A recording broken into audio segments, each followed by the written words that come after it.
An Audi A6. I've already done a video on how the floor leaks water and it fills up in all these crevices. This is a 2006. You can still see some water down there. What it happens is it just fills up because there are little drains in the under the floor here, so you can see there's another section of flooring, or the underside of the body. There's a little drain plug here, and it's got to have a hole in it, and if they block up, then the water just pools up into here and it floods all the way into here. You can see a bit more water down there.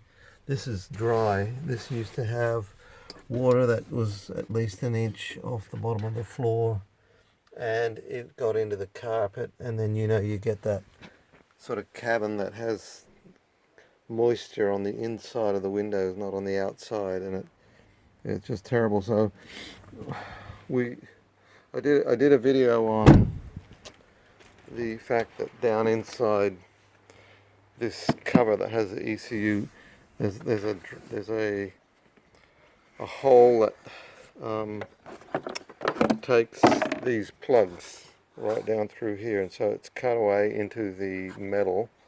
So when the water runs down the windscreen, down like this, it runs.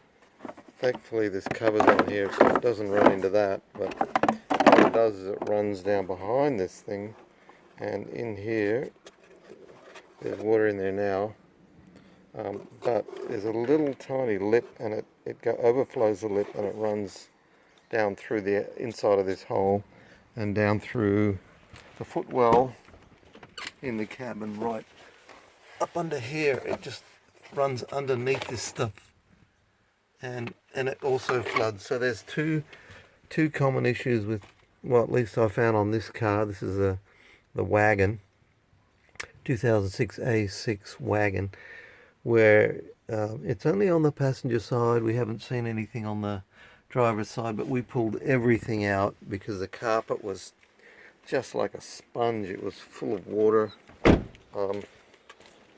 and we've let it dry, and so it's sitting in here. This is the carpet that goes inside the car. It was really wet under here, just full of water. In fact, on the passenger side here, and we thought it was a sunroof, but we cleared the drains in the sunroof. But there was actually water. You can see how thick this is. So when you're sitting in the car, your feet are actually, I don't know, 4 inches off the floor. But this also had water in it. It was just like an inch or so of water. So you can imagine how much water there was actually in the car from this height all the way down. It'd come right up to here like this. And so we've just come through a winter month, so it was pretty cold, but we had it inside this room here with the dryers on, and it just took a long time. I mean, we didn't have one all the time, but I'd say it took about a month to properly dry out. I guess in the summer, if you left it out for probably a day to 2 days, you'd have it completely dry, but it just gets into the foam, and the water just stays in there, so you kind of got to squeeze it out and then let it sit in the heat somewhere in the sun to let it dry out. So what we've been doing with this particular car is getting a hose and testing it and just running it down the windscreen. We had it coming down on the sunroof, and we fixed that. There's a drain down inside on both front sides. We couldn't work out where the rear ones are.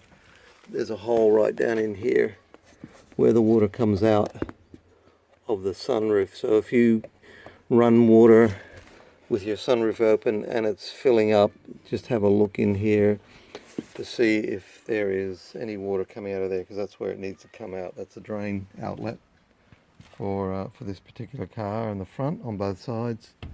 And like I said, I'm not sure where the rear drains are, but like some cars, they come out behind the rear wheel of wheel well underneath the car there.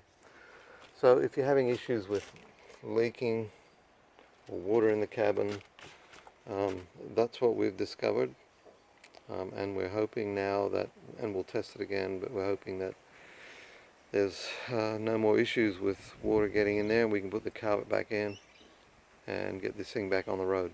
Okay.